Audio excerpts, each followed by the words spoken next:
Chapter 10: The New Way of Doing Things. The world admires the man who does things, and therefore imitates as much as possible his mode of thought and action. But to try to do what another is doing will not be productive of results unless the same ability and capacity is secured. Mere external imitation, therefore, is useless, but internal imitation may prove highly profitable, and such an imitation tends to develop the ability and the capacity required. He who would do things worthwhile must develop the power that can do those things, and to develop that power, he must do things in the within before he attempts to do things in the without. The doing of things in the within, however, has been almost wholly neglected in our ceaseless endeavor to secure immediate results in the tangible world. And for this reason, tangible results that are really worthy have not been as numerous as we should like, while shallow minds have been too numerous.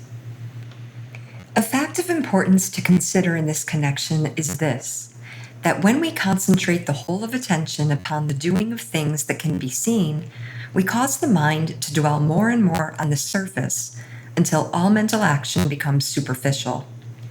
And when this condition appears, there will not be sufficient depth nor power in the mind to do the things worthwhile. The same condition will appear more or less in the mind of the person whose sole desire is to be practical. That is, he will in time bring the mind so completely out into the objective that consciousness will come out away from everything in mentality that has richness, quality, and worth.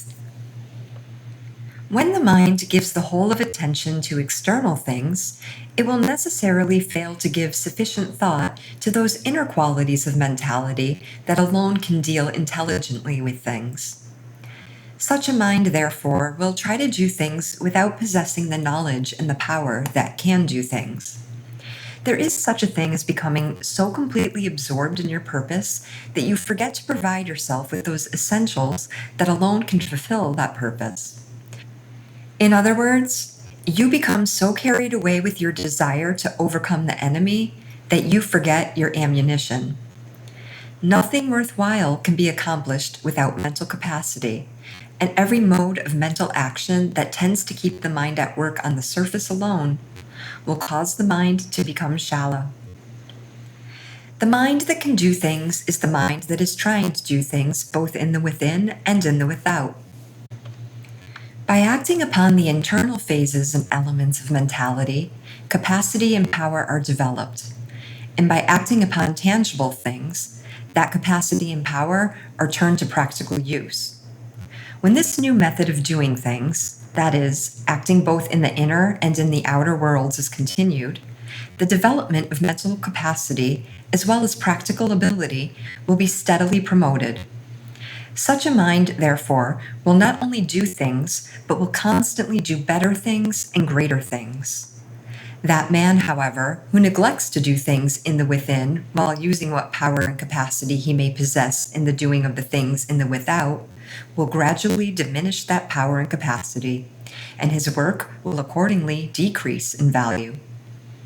His practical ability will exhaust itself because he has failed to renew and develop the power of that ability. But this failure is found in the great majority.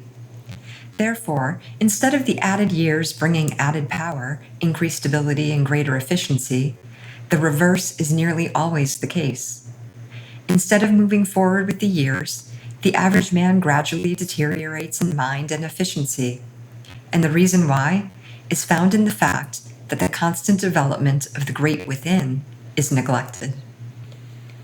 The man who gives his whole attention to the accumulation of wealth may gain wealth for a while if he originally possessed accumulative ability.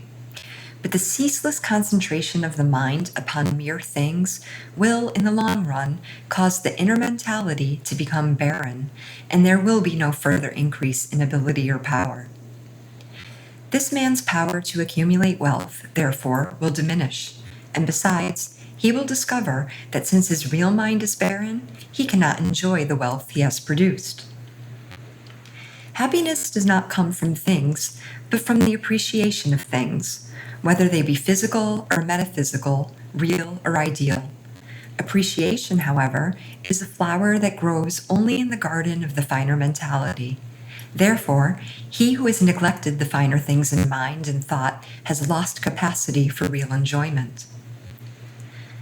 The mind that has visions, that dreams dreams, that lives largely in the ideal, and that frequently soars to heights sublime, may be looked upon as impractical or worthless.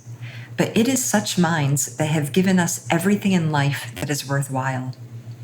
The mind that explores the wonders and the splendors of the great within, that is, the higher and the finer fields of the mind, it is this mind that discovers music, art, literature, and invention. And without these, we would still be living in caves. In those same interior realms, man finds philosophy, ethics, religion, metaphysics, and science.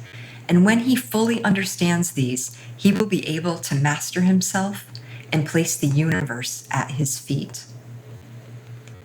It is evident, therefore, that the path to greatness and the path to doing of great things invariably leads directly into or through the great within. Because it is in the vastness of interior mentality that we find all the limitless possibilities that are latent in man. He who would do things, therefore, that are really worth doing, must place his mind in perfect touch with the finer source of power, capacity, and ability. In other words, he must try to do things in the within as well as in the without. The possibilities of the within must be awakened and developed, and then practically applied in the field of tangible things. In this connection, however, we must remember that the mind that acts solely upon the within is no better than the mind that acts solely upon the without. The vision must come first, but the idea that the vision reveals must be applied in real and practical life. When this inner capacity has been gained, or as it is being developed, all the power of that capacity must be utilized constructively in tangible life. What is not turned to use is wasted, and the mind that wastes its power will soon lose its capacity to produce power. To become proficient in the new way of doing things, we should work daily in the two worlds, the inner mental world and the outer practical world, the world of greater possibilities and the world of greater things, the world of ideals and the world of tangible results. There are thousands of minds that have discovered superior ideas in the larger fields of their mentalities, but they have taken no steps toward applying those ideas. And there are thousands with remarkable mental capacity who are making no use whatever of the powers of that capacity. These are minds that have begun to do things in the within, but have not begun to do things in the without. Therefore, no results of any value to anybody are forthcoming. It is a fact that should be well remembered that no process of development has actually produced development until that power that is being developed can produce tangible results. In other words, no mental attainment is a permanent attainment until it can express itself in actual achievement. On the other hand, no great achievement is possible until the corresponding attainment has been developed. And since attainment constitutes inner mental capacity, power, and ability, while achievement constitutes the actual producing of external results, it is evident that the doing of things, both in the within and in the without, is absolutely necessary. Every day should have its visions as well as its tangible deeds. Certain periods should be given every day to the concentration of attention upon the great within with the view of awakening new possibilities of mind and thought. And every day these new possibilities should be worked out in actual use. He who would do things worth doing, and who would continue to do greater and greater things, must live a whole life, and not simply a half a life. That person, however, who lives only in the practical is living only one half of his present sphere of existence, though the same is true of him who lives only in the world of visions and dreams. The life that is full and complete, the life worthwhile, the growing life, is the life that dwells both in the subjective and in the objective, that develops daily the limitless powers of the great within, and that applies those powers every day in the great without. It is such a life that does things that are of real value both to the individual and to the world.